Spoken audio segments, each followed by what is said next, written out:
Dobro večer, poštovani gledalci. Dobrodošli u još jedno izdanje emisije Klub književnika.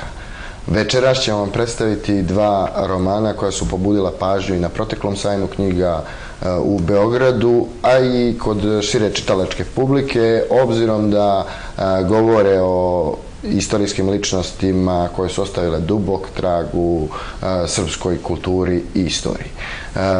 Povodom toga, spisateljica Ana Atanasković je večera sa nama. Dobro večer. Dobro večer.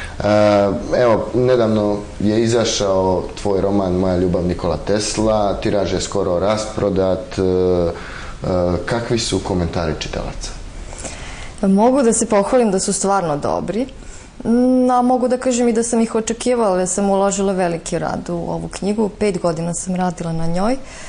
A ono što me najviše obradovalo i iznenadilo je da ljudi razumeju koju sam poruku htela da kažem i da prenesem u ovoj knjizi. Knjiga jeste biografska, znači portret Tesle kroz ženu koga je najviše volela, ali možemo da kažemo i da su ljudi shvatili da sam probala i uspela da prenesem emociju, znači njenu emociju, neku večnu ljubav koja povezuje dva bića, u ovom slučaju Katarinu i Nikolu. Knjiga govori o Katarini Johnson, ženi koja je bila zaljubljena u Teslu. Međutim, koliko znam, Tesla je bio miljenik žena, jedna od njih je glumica Sara Bernard. Kako je uopšte Tesla reagovao na žene? Ja mislim, u javnosti se još uvek vrti slika da on nikada nije bio ni sa jednom ženom. On je do duše to izjavljivao u kasnijim godinama, da kad bi se oženio da bi mu to smetalo u njegovom radu, što je razumljivo. Kao prvo mislim da je on u nekim mladim svojim godinama, kad je bio i u Gracu i u Pragu i u Mariboru, verovatno imao neka ljubavna iskustva, moje intimno mišljenje. Kada je došao u Ameriku, postao je popularan. I baš je bio popularan, on je bio kicoš sa Pete avenije, lepo se oblačio, slikao se za novine, on je imao i velikih marketinških potencijala. To je znao je kako da se predstavi ljudima. Naravno, bio je ozbiljan naučnik, ali je voleo da izgleda lepo, da se oblači lepo. Tako da sa tim svojim umom i lepotom i stasom i energijom je privlačio mnoge žene. On je reagovao svakako, od toga da znamo da je držao fotografije nekih čuvenih lepotica u svojoj fioci, do dopisivanja sa njima, znači sa Sarom Bernard se i družio i dopisivao. Čuvena ona epizoda dok je još u Parizu bio, kada je ona ispustila svoju maramicu da bi ga privukla i jeste neku ruku koja je privukla. Oni su bili prijatelji. Kad je ona dolazila u Ameriku, oni su se družili, izlazili na večere, išli na koncerte. Tako da njemu je to prijelo. Sa Katarinom je imao poseban odnos. Oni su bili prijatelji, kućni prijatelji. On je tu bio skoro svakog drugog, trećeg dana kad god je mogao. Naravno, kad je išao na neka svoje istraživanja, nije tada je Katarina patila. Ali sa Katarinom je imao poseban odnos. Često ljudi kažu da je to i bio čudan trougao između Katarine i njenog muža Roberta Underwooda Johnsona i Nikole Tesle. Da li je Katarina možda bila njegovo nadahnuće?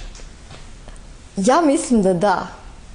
Ja mislim da kada bi u tim kasnijim godinama poželeo da bude sa nekom ženom, da bi to bila ona. Jer ona je bila njegov pratilac, ona je bila njegov prijatelj, njegov poverilac, njegova drugi deo duše i ona je bila neko sa kim je u čijoj porodicu je mogao da dolazi, da ima te neke osjećanja koje su mu možda falila u tuđini.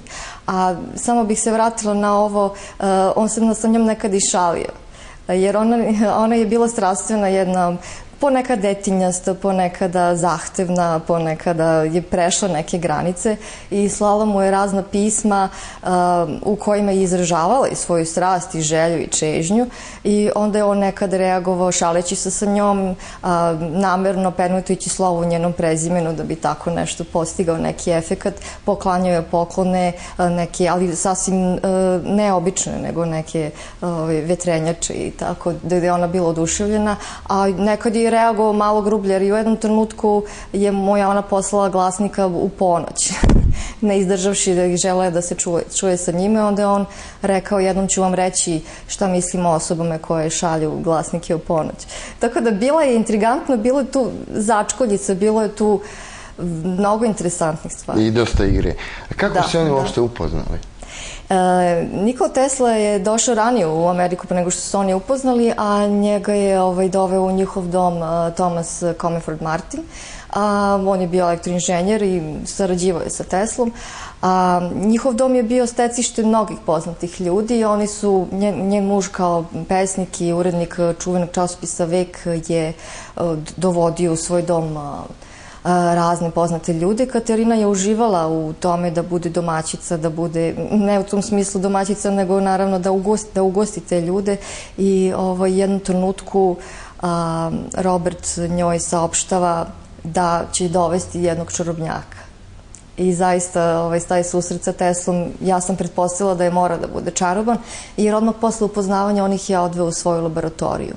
Tako da je za Katarinu Johnson bilo jedan novi svet koji ona otkrila. Jedna fascinacija. Da. Katarinin muž je bio novinar i pesnik. Koliko je on uopšte bio uspešan kao pesnik? Pa relativno uspešan, on je u to dobu u 19. veku bio poznat u Njujorku, u Americi. On je bio pesnik, voleo prirodu, voleo da opisuje prirodu. Mislio je da je u neku ruku priroda božanstvo, opčinjavao se njom. Imao je jako dobrog prijatelja Johna Muira koji je bio prirodnjak čuveni, koji je na zapadu istraživao. Ja bih rekla, ja sam čitala tu poeziju, da je onako dosta viktorijanska, nije u mom, mislim, nije ono što ja volim, ali jeste, bio je ne tako poznat, ali bio je čuven po tom uređivanju časopisa Vek. On se trudio u svom časopisu da održi kvalitet, da ima naučnih tekstova, da ima književnih tekstova, da to bude, ali tada već u to vreme, ja istražujući građu sam primetila da se on žali na to kako dolazi marketiškom vreme, kako dolaze tekstovi koji nisu tako dobri. On se dosta borio, kasnije je i dao ostavku na to mesto, mada je dugo ostao u časopisu. Nije mogao da prihvati da dolazi vreme u kome se objavljaju komercijalni tekstovi, u kome se ne objavljaju tako kvalitetni tekstovi, tako da bio je veliki borac. Kasnije tim zaslugama postao i ambasador Amerike u Italiji.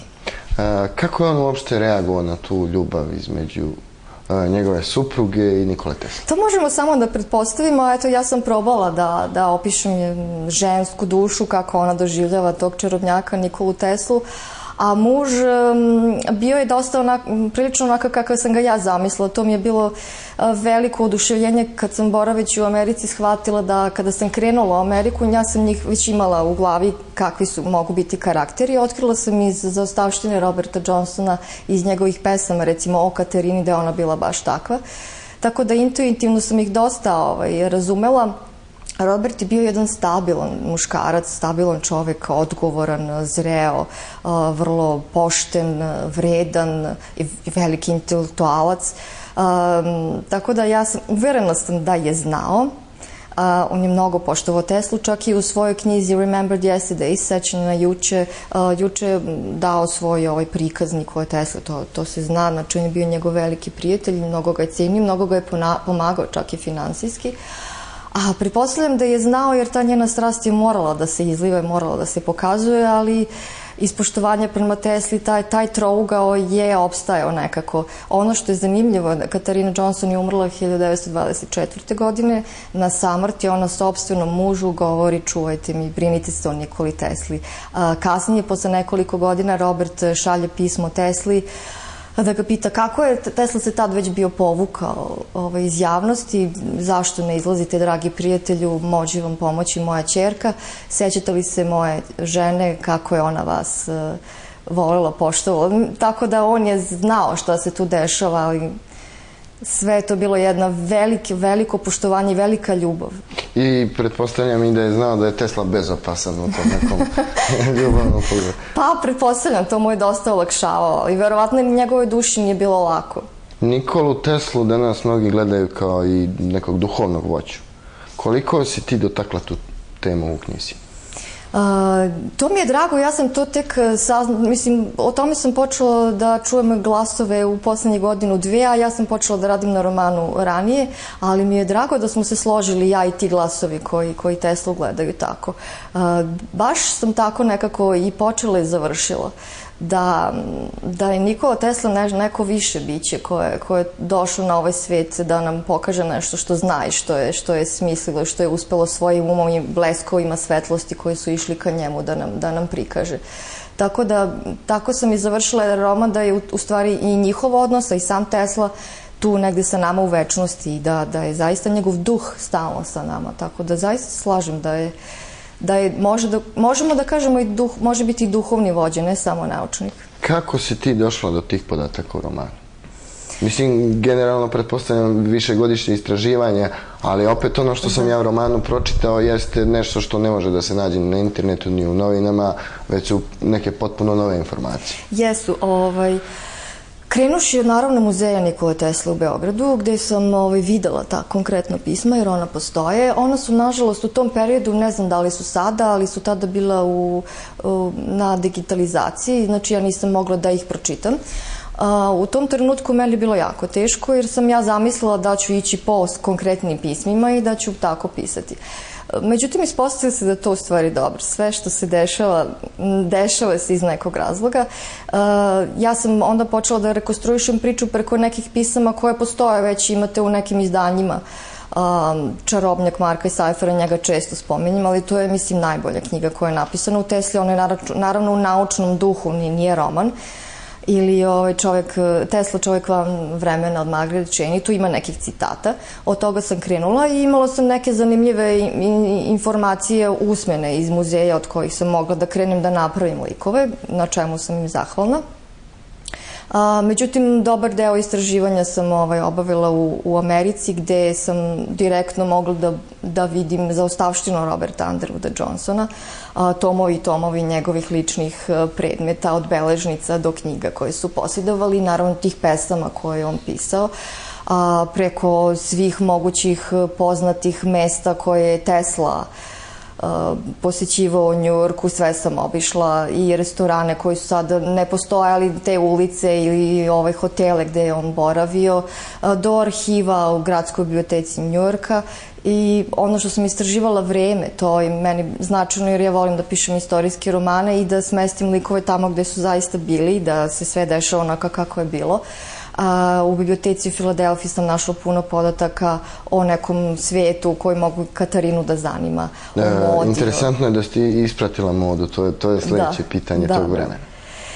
Pa bitna je moda, moda je u suštini vrlo bitna, naravno nije najbitnija na ovom svetu, ali ona kako se predstavljate ipak govori dosta o vama. Tako da jedna žena uvek mora da vodi računa, pa i Katarina Johnson, koja je bila jedna od čuvenijih žena u tom vremenu, morala je da se zanima i za modu. Da, i mnogo mi je to bilo zanimljivo meni lično, da istražujem istorijat mode, ali naravno i mora se graditi lik, kako ona, šta ona u Njujorku radi, šta je zanima, gde idu, gde večeravaju, šta se pojavilo novo, od pozorišta do hrane, pića, pa do i šešira, cipela, haljina, bisera. Bisere naravno nije nosila zbog Nikola Tesla. Kad smo kod toga, Tesla, ishrana Nikola Tesle nije bila kao kod svih drugih ljudi, bio je vegetarijanac, nešto je radio sa kašikama i viljuškama, broj 3, fascinacija. Jeste. Njegova ishrana, on jeste bio vegetarijanac, ali ne celog života.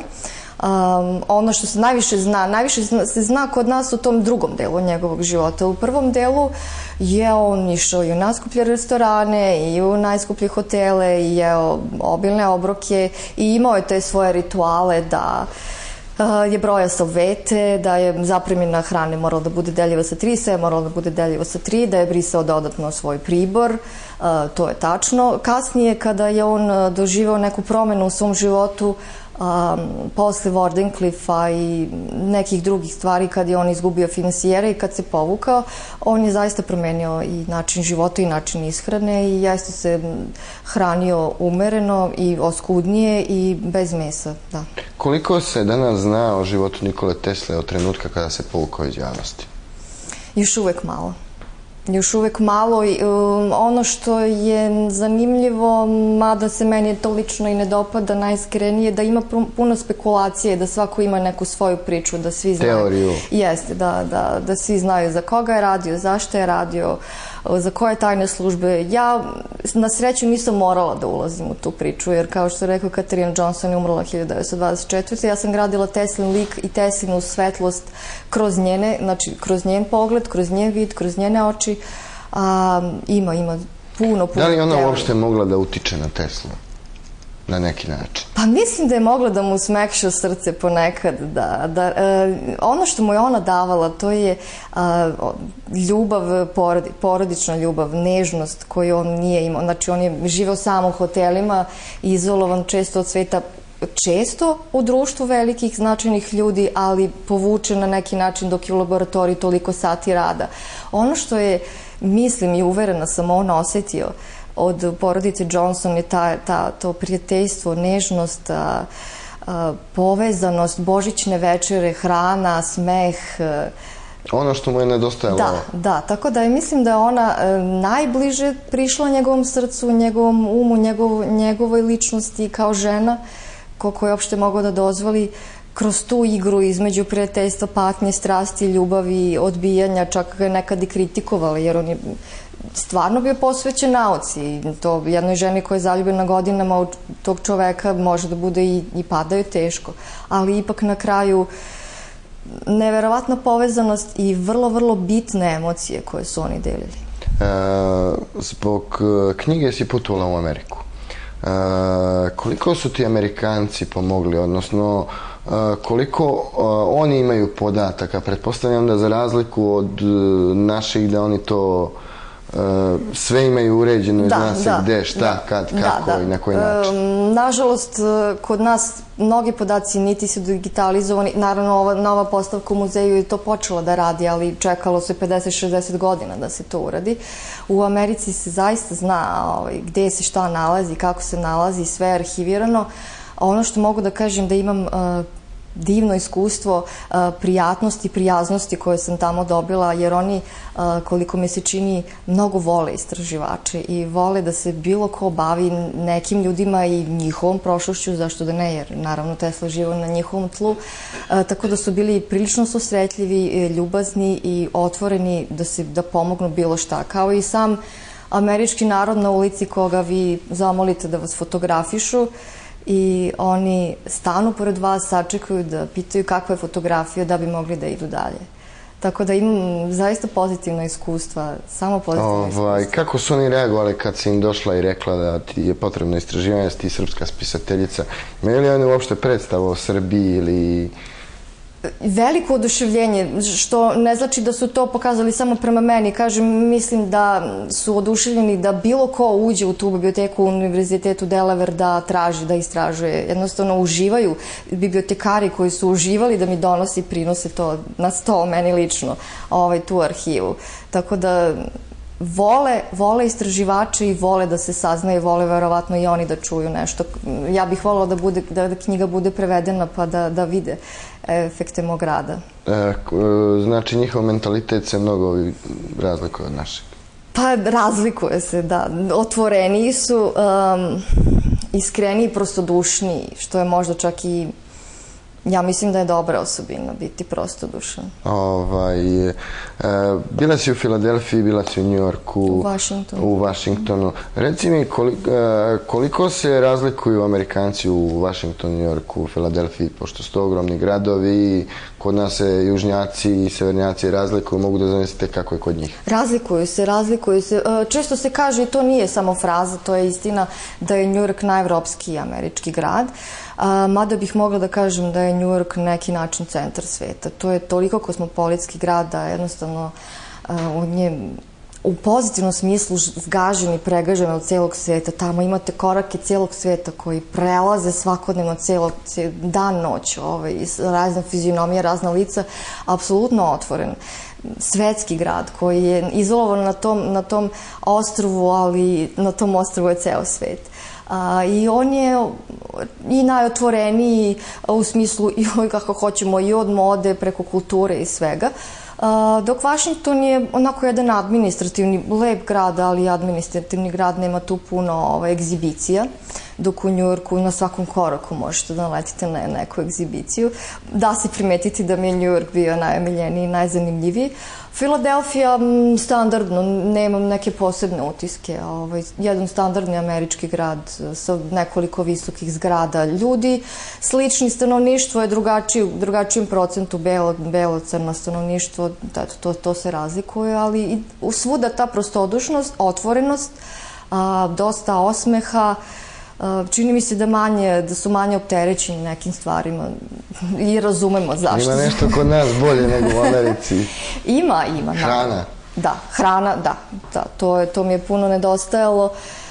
Pa, rekla bih da se mi u suštini više družimo, da smo možda, oni su srdačniji, srećete ljude od prodavnice do ulice da su srdačniji, otvoreniji, nasmejaniji, ali možda smo mi više pravi prijatelji, više vezani. Da, oni imaju neku granicu na kraju. Da. Tvoj boravak u Americi je također bio sa još jednim povodom. Tamo si promovisala svoju prethodnu knjigu Jelena Anžujska. Da. U našoj crkvi u Njujorku. Kako je naša dijaspora reagovala na Jelenu Anžujsku? Pošto to generalno retko ko je pisao Jeleni Anžujskoj, malo se zna i čini mi se da si ti od svih autora koji su se u romanima bavili Jelenom Anžujskom dala najviše. Hvala. Hvala na tome. Trudila sam se. U Americi su bili oduševljeni. Naš narod je zaista voli da čuje i da vidi naše pisce, a i da čuje o našoj istoriji. Čak i dosta znaju.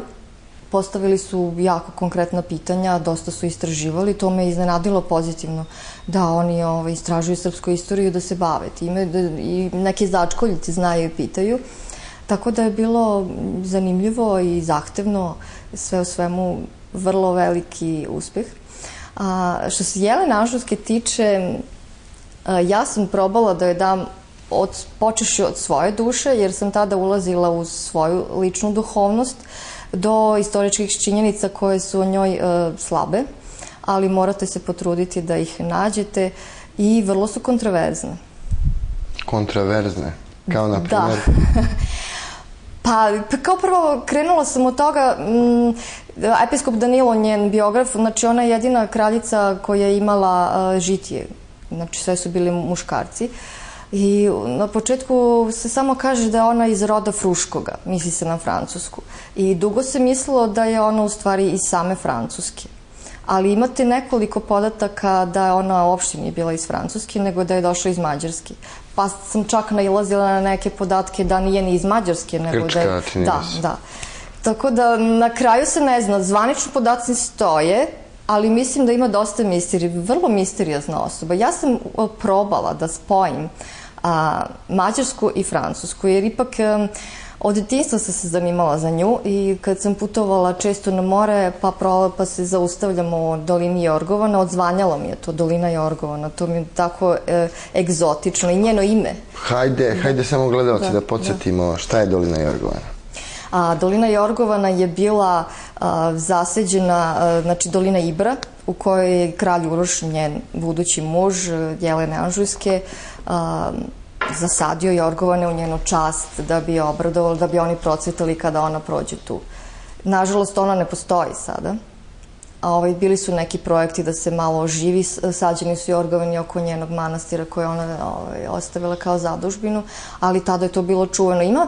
Ono što sam rekla, kontroverzno u liku Jelene Anžujske ima puno legendi koje su ostale sada kao istine, ali se kad malo počnete da proveravate, naiđete na sve i svašta, ali opet je zanimljivo. Toliko ima tragova, ima puno tragova. Ja sam pokušala da povežem, ali ne znam, možda još neko dođe do nekog traga, zato je posebno zanimljiva. Ja sam krenula od tih zvaničnih podataka koji sada možemo da kažemo da su noviji, jer dugo se mislilo da je ona iz Provanse, da je iz Francuske, da je iz Anžujci, odakle su. Ali ja sam to spojila sa zvaničnim podacima da je rođena u Mađarskoj, ali da su se posle njeni roditelji, to je moja neka intuicija bila, ipak preselili u Francusku, jer sam htela da je smestim u Provansu zbog nekih drugih, zbog nekih boja, zbog nekih...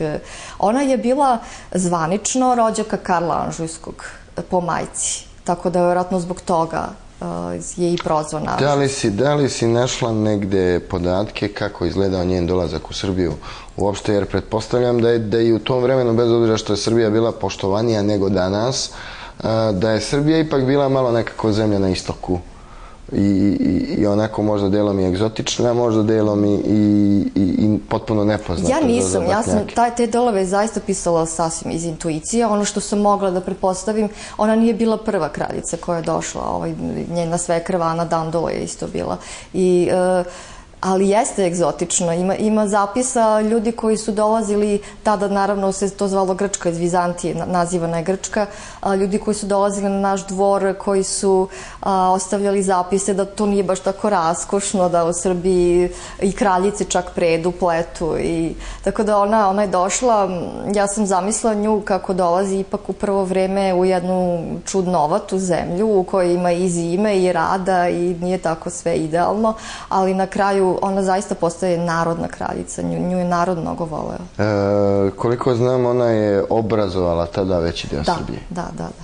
Ona je bila, možemo kažemo, prosvetiteljka u to vreme, jer ona je napravila školu za devojke i obrazovala je devojke i kasnije se brinula o njima. Ono što je jako značajno za nju je da je ostavila mnogo zadužbina. I tu se vraćam na onu malo kontraverzu.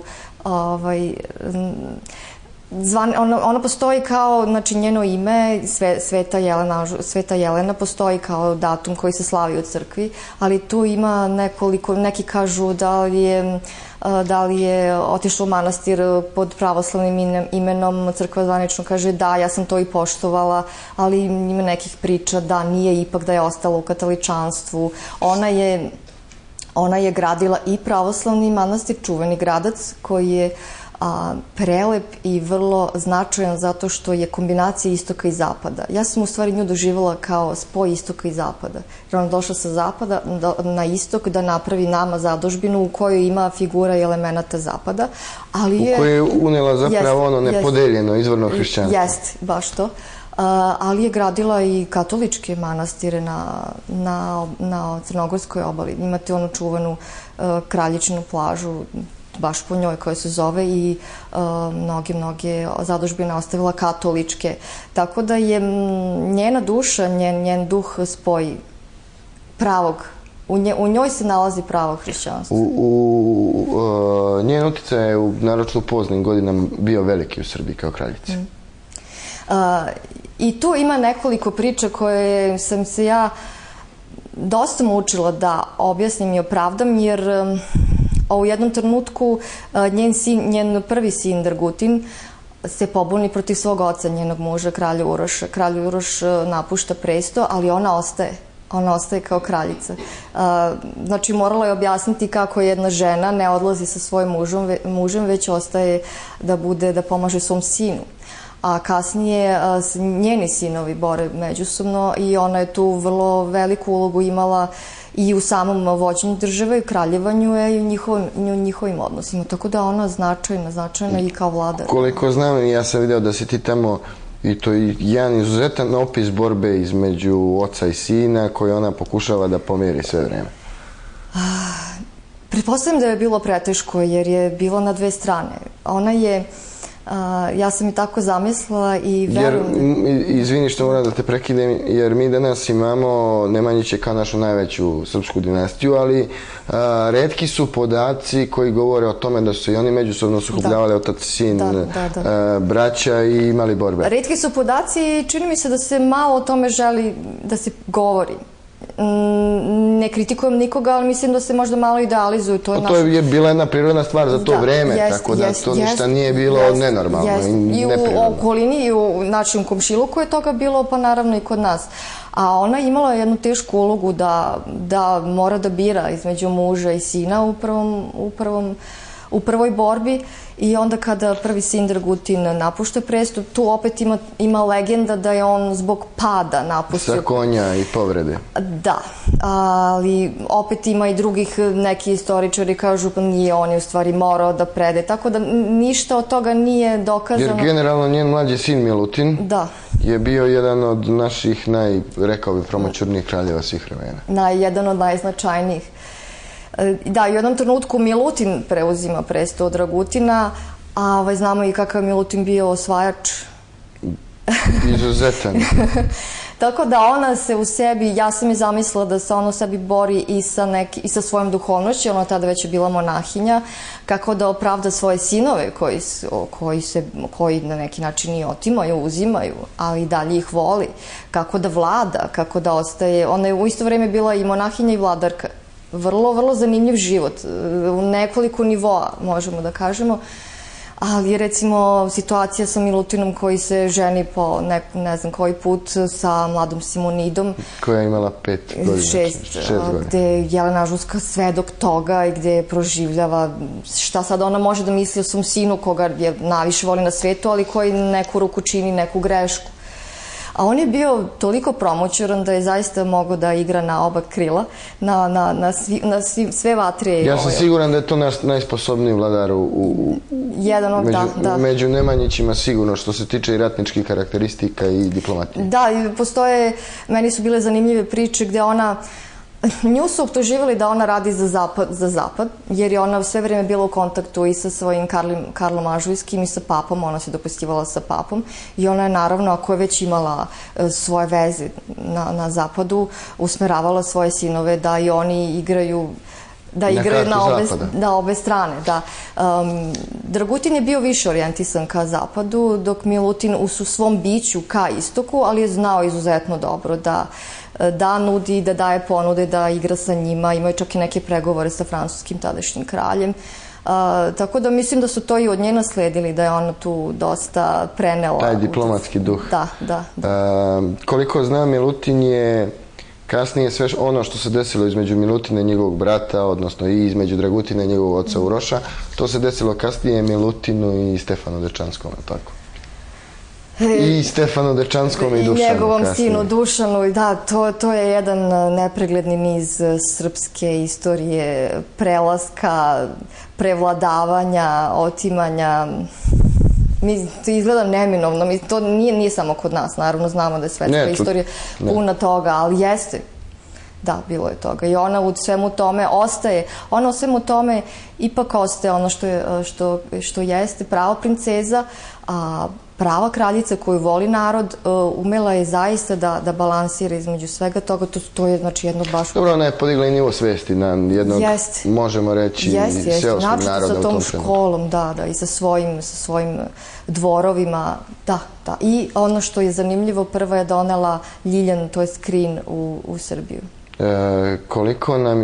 Koliko ti je crkva pomogla u izučavanju Jelene Anžujske?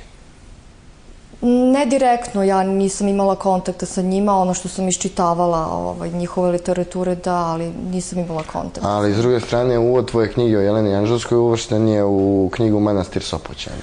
Koliko to znači? To je meni bilo nešto veličanstveno, ja nisam ni znala da su oni čitali, nisam ni znala čak i da su uvrstili. Ne sećam se da li meni neko to javio ili sam ja slučajno videla, ali to je meni mnogo znači. Znači da su pročitali celu knjigu, da su našli u njoj duhovnost koju sam ja preko svega htela da prenesem. Ja sam opisala sve što se dešavalo uz moju intuiciju, uz moje misli, uz neke čak i zanimljive, možda ne toliko pravoslavne elemente koje sam uklapala, ali ako je pored svega toga pronađeno da je iznad svega duhovnost bila ona koja sam htela da je prenesem, to mi je zaista drago. Šta nam je Jelena Anžujska ostavila danas što ne bi smeli da zaboravimo? Ne bi smeli, čini mi se, da zaboravimo, da bi trebalo da znamo kako da se ponašamo, jer mi smo zemlja koja je zaista na putu. Znači, taj njen put kako ona dolazi preko Evrope, silazi do nas, mi smo zemlja preko koje se silazi i ide se dalje. I umeće komunikacije. Ona je bila i veliki ljubitelj knjiga, ona je brzo savladala srpski jezik. Umeće razgovora sa raznorodnim i raznoraznim ljudima, sa istokom i zapadom, ostavljanje nečega iza sebe, znači ona je sagradila svoj gradac, dala je sebe, ostavljena je nešto svom narodu, rad za svoj narod, znači rad, obrazovanje. Ona je zapravo od Srbije napravila most između istoka i zapada. Tako nekako, da. Dobro, danas mi ličimo na provaliju između istoka i zapada, ali reci mi, kao autor koji je zastupljen već od 2006. godine, je li tako? Znači nekih 7 godina. Šta misliš, kakva nam je književna scena u Srbiji? To je pitanje koje pitam svakog gosta i generalno svi odgovori su skoro isti. Bilo je par oni koji nisu htjeli da daju odgovor ili su rekli nešto suprotno. Nije problem da kažem, imam mišljenje da je dosta loša. Sad objasnit ću. Postoje neke književne gromade koji dan danas pišu i koje postoje, ali koje čini mi se ne mogu da dođu do izražaja od neke poplave raznoraznih knjiga koje čini mi se da bolje da se prodaju kao ljubavni vikend romani. Kad sam ja bila mala, bilo je razdvojeno. Knjige su bile u knjižarama, a ljubavni vikend romani su bili na kioscima i to se znalo. Nažalost, kod nas je došlo sad malo da iskritikujem i taj zapad za koga mi moramo ili ne moramo da se vezujemo. Kada sam još davno bila u Londonu, prvi put, videla sam u njihovim najčuvenijim knjižarama da su na prvom mestu postavljena knjiga neke devojka koja je učestvovala u Velikom bratu tamo i koja je napisala knjigu o svom iskustvu. I tada još uvek kod nas se nešto i držalo. Ali kako vidim da to sve dolazi kod nas. Nemam ništa protiv da neko takav napiše knjigu, ali mi se čini da ne bi trebalo takve knjige stavljati na prve rafove u knjižare i uopšte o njima najviše pisati. Ono što mi se čini da je loše na našoj književnoj sceni je da ne postoji kritika, a ne postoji ni samo kritika. Ranije je bilo kritičara koji su objavljivali da se znalo šta je moglo da ide u koje novine, gde da se prikaže i ko... Dobro, danas se retko može i pročitati u novinama da je izašla neka knjiga, osim ako to nije plaćena reklama. Jeste. Koliko ja znam, samo u Blicu. Pa Blic i Politika ima taj kulturni dodatak. Što meni se lično ne sviđa. Ja bih voljela i moje knjige da neko najstručniji ocenjuje, da se bavi njima i da mi kaže najiskrenije što ne valja. Ja sam nisam imala puno kritika, ali od onih najiskrenijih sam najviše učila.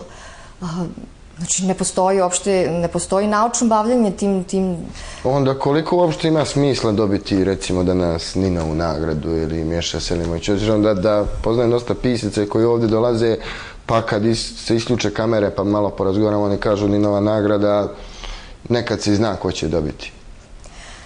Pa moguće i da se zna.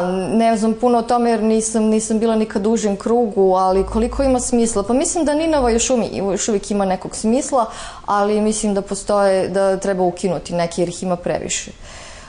Vratila bih se samo na odsustvo kritike, to sam objasnila, ali mislim da postoji odsustvo samo kritike i da zaista piše svako kom je palo na pamet. Opet, nemam ništa protiv toga, neko svako izražava sebe na način kako misli da je najbolje, ali mislim da se i preko obrazovnog sistema koji nam opet nekako dolazi sa nekih strana koji se mene ne dopadaju, servira jedna, pa mogu bi da kažem i nabeđenost ljudi koji ne znaju, ne mogu sami da pogledaju svoje delo. Misli, šta god napišu, misle da je to idealno i da su oni sada postali veliki pisci. Možda je to problem sujete?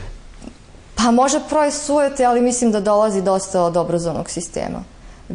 Gde u osnovnim školama imate decu koju ne možete da iskritikujete više vam, ne naravno na negativan način, ali da ukažete na greške, možda sam pregrupu reč upotrebila, ali mislim da proces učenja i stvaranja i bilo čega mora da uključuje i preispitivanje i nova učenja i rad, nenormalan rad, a ne da vi sednete za 3 meseca da napišete knjigu i da sad mislite, ja i dan danas posle 4 knjige ponekad razmišljam šta radim, da li sam ja pisac, da li sam ja dovoljno dobro, jer posle nekih ljudi se usuditi pisati. Da nisi dovoljno dobra, ne bi bila ovde.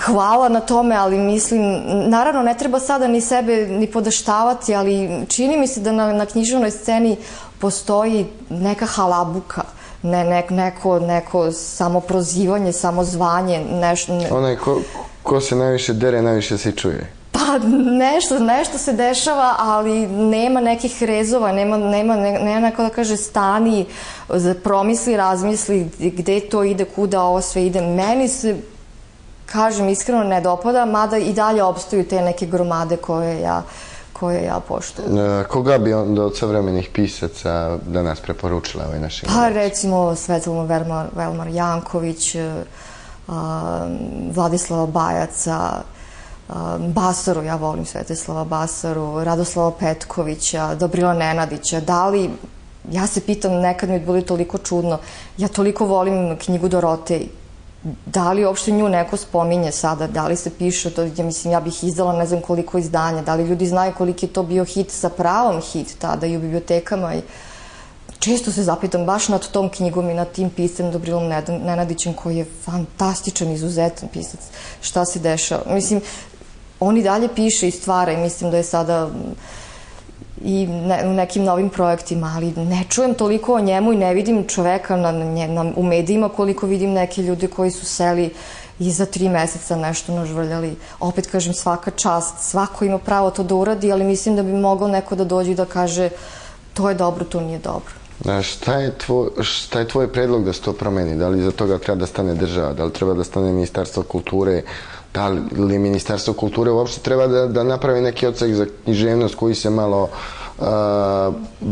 malo više bavi tim stvarima? Dobar predlog, to je dobar predlog. Mislim, Ministarstvo kulture kao prvo, ali sa odsekom za književnost, o tome nisam razmišljala. Za film i tako dalje, ali generalno ja mislim da se kod nas to radi stihijski, odnosno svi se bave sa svim stvarima. Ne mislim da treba nikog seći u korenu, ali opet ukazati i isticati ovo nešto što je vrednije. Prosto napraviti neku razliku. Odnosno ono što bi trebalo bude književno nasleđe naše zemlje i forsirati i staviti ga u prvi plan. Razlike ima.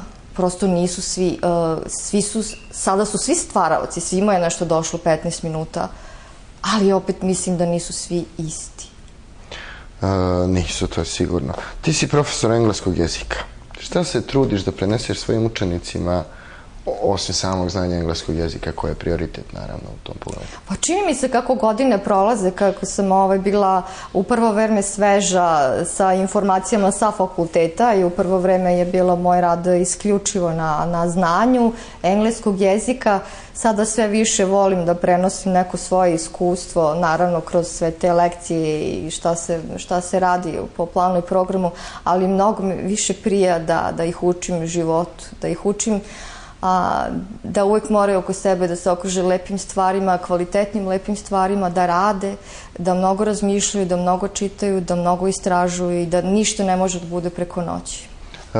Koliko se uopšte današnje školstvo razlikuje od onog kada se ti škola? Ja pretpostavljam da je u nekom periodu tvog odrastanja, pa čak i mog, iako 190. školstvo bilo normalnije. Nažalost, moram reći da ja mislim, možda će biti i grubo rečeno, ali evo, kad već imam priliku, nikome to nije pitao, mislim da nam je školstvo uništeno. Da se pro nekakvim parolama i idejama progresa i novih metoda, meni se to lično ne dopada. Ne kažem da treba da ostane onako kako smo mi, verovatno je trebalo nešto menjati, ali mi se čini da kroz nekakve lakše sadržaje se što manje znanja daje i možda smo mi imali više neke faktografije, a manje praktičnog, što sada je nešto obrnuto, koliko vidim i kako mi dolaze deca u srednjoj školi sa tolikim neznanjem osnovnih stvari. Znači, ja gledam preko mog predmeta gde se ide samo na komunikaciju, to su neke nove metode koje se rade na seminarima, koje se forsiraju, to je tačno, ali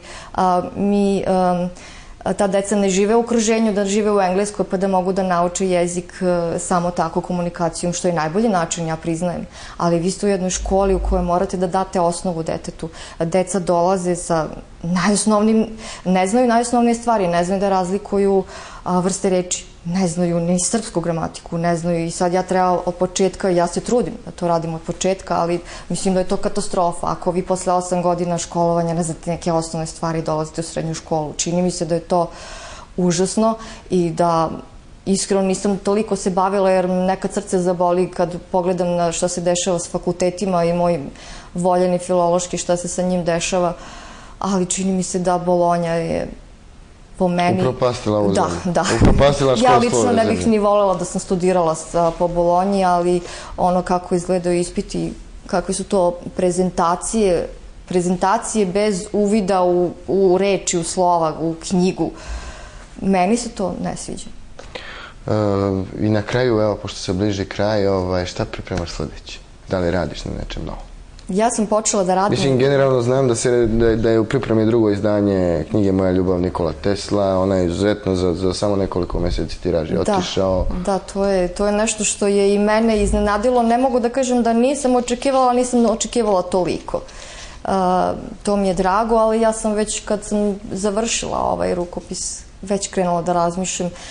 Pa jedna istorijska tema, ja volim istorijske teme, neće biti značajna istorijska ličnost, poznata nama, ali će biti taj Milje i bit će nešto vezano za književnost, možda i malo neka analiza poezije. Više tema će se provući, ali svakako istorijska. Dobro, u svakom slučaju, kad ta knjiga izađe, ja te očekujem da budeš ponovo moj gost. Biće mi drago. Poštovani gledalci, bilo je to sve za večeras. Prijatno veče i laku noć.